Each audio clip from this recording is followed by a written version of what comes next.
कुछ लोग corona positive हो चुके थे, तो वो जगह से पेपर में अपीयर ही नहीं हो पाए गृह मंत्रालय की गाइडलाइंस के अनुसार। तो हम चाह रहे हैं कि भाई जो हमारा वहाँ पे लॉस हुआ है, इसके लिए सरकार हमको अतिरिक्त अवसर प्रदान करे सभी छात्रों को। हमें ये नहीं हमें देश राजू, तो उन्होंने ये कहा था कि माननीय सुप्रीम कोर्ट के आदेश पर कि आप उन कैंडिडेट्स को कंसीडर कर सकते हैं क्या जिनका इस बार एज और अटेम्प्ट के रिस्पेक्ट में लास्ट। क्या ऐसे ही हमारे देश में भी जैसे गवर्नमेंट हर सेक्टर को पैकेज दे रही है, तो स्टूडेंट्स के लिए क्या? क्योंकि स्टूडेंट उस टाइम तैयारी नहीं कर पाए, किसी को कोई फ्रंट लाइन वर्कर था, किसी के घर में डेथ हो गई थी, या आसपास का माहौल ऐसा ही था। मैं अपने गाँव में थी, तो हमारे गाँव में सरपंच ने मतलब बोल रखा था कि जैसे 4 रास्ते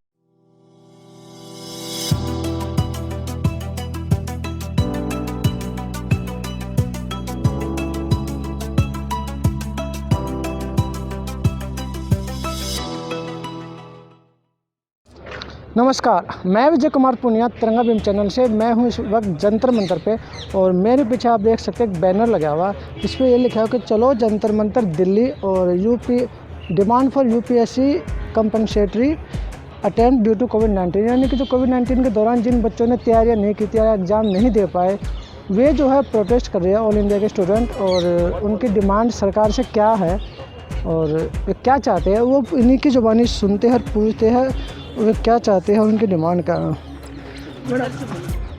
तो सर बताइए, आपका नाम क्या है?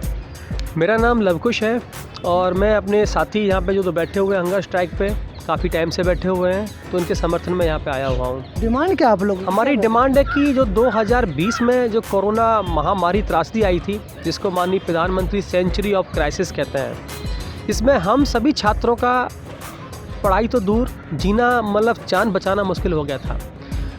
उस समय बहुत से हमारे साथी कोरोना वॉरियर थे, डॉक्टर्स थे, वो मतलब एग्ज़ाम में ही नहीं जा पाए। कुछ लोग कोरोना पॉजिटिव हो चुके थे, तो वो जगह से पेपर में अपीयर ही नहीं हो पाए गृह मंत्रालय की गाइडलाइंस के अनुसार।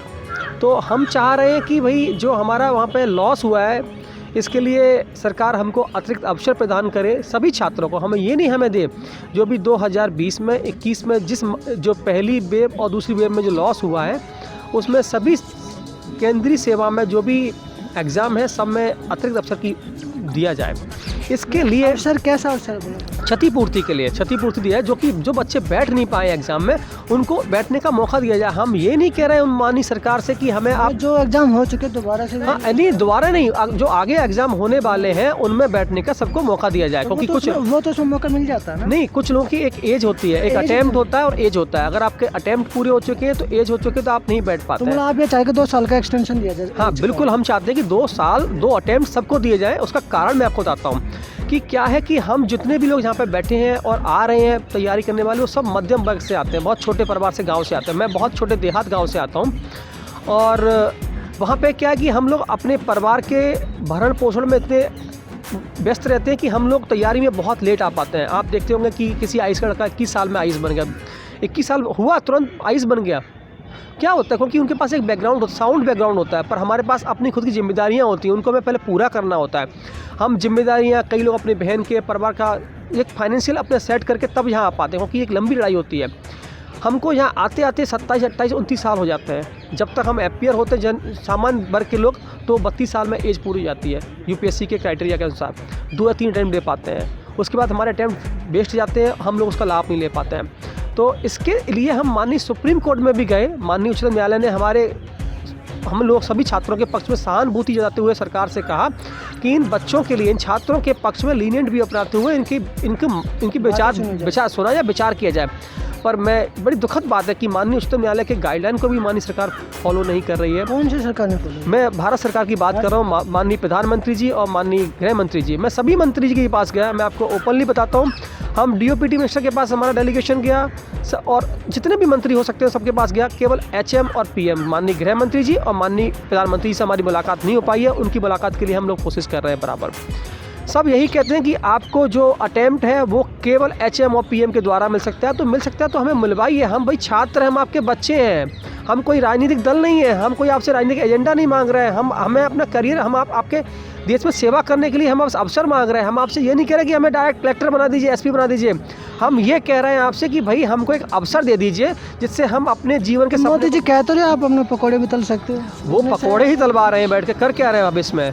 वो पकौड़े ही तलवा रहे हैं सबको, हम पकौड़े ही तल रहे हैं बैठ के, कर क्या? भविष्य सबका छोटे खराब। छोटे रोजगार बहुत सारे आप कर सकते हो, सर करना चाहो एक ड्रीम होता है बचपन का, आपने जो भी क्यों सरकारी नौकरी है। सर सरकारी नौकरी सर एक अलग बात होता है, एक ड्रीम होता है। नौकरियां बहुत तरीके की होती हैं। हमने एक ड्रीम बचपन में पाला कि आइस नहीं सपने पूरे करने के लिए मोदी जी काम करते रहे ना। सर काम वो कर रहे हैं, वो काम कैसा कर रहे हैं सब देश को पता है। हम हमारे माननीय प्रधानमंत्री, हम उनके बारे में कुछ आलोचना नहीं करना चाहते क्योंकि हम कोई राजनीतिक दल नहीं, मैंने आपको पहले बताया।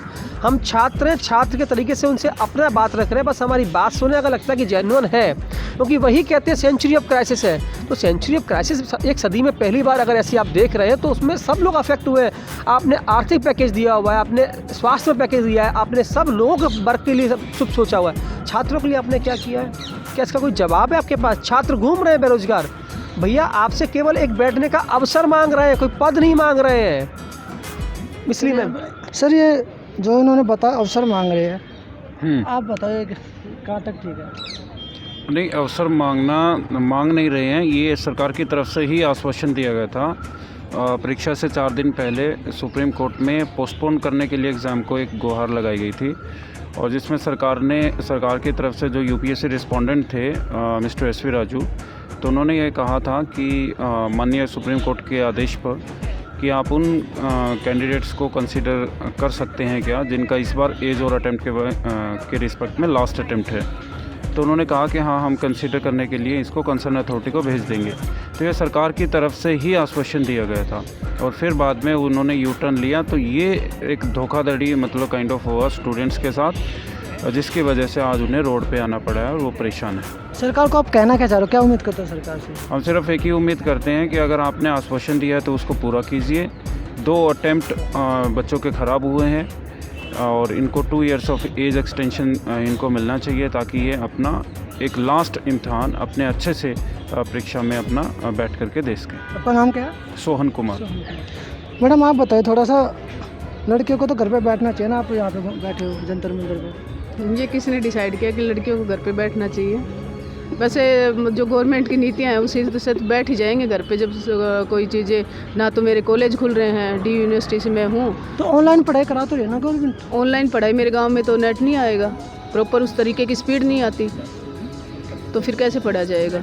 और ऑनलाइन में हमारी क्लासेज जिस तरीके से हो रही हैं, 2 महीने क्लास चलती हैं, उसके बाद ख़त्म हो जाता है, फिर एग्ज़ाम का टाइम आ जाता है। यूपीएससी में इतने साल दिए हमने तैयारी के दौरान, और अभी 2 साल का ये क्राइसिस आ गया जिसमें अटैम्प्ट जो था वो एज बार हो गए या 10 बार हो गए, तो अब उसमें भी वो नहीं कर सकते। और आईएएस की तैयारी करने के लिए जब एक गांव से लड़की निकलती है, मतलब लड़के के लिए तो फिर भी लड़की के लिए तो बहुत बड़ी बात हो जाती है, क्योंकि सोशल जो मतलब वो स्टेटस जो हमारा तय होता है वो हमारी पढ़ाई से या हमारे करियर से होता है।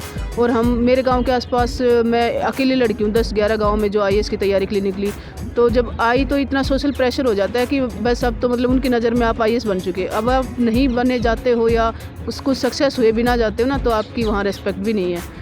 तो ये अधिकारों की लड़ाई है, इधर गवर्नमेंट है। आप लोगों ने ज्ञापन रखा हुआ है, इसमें क्या लिखा हुआ क्या?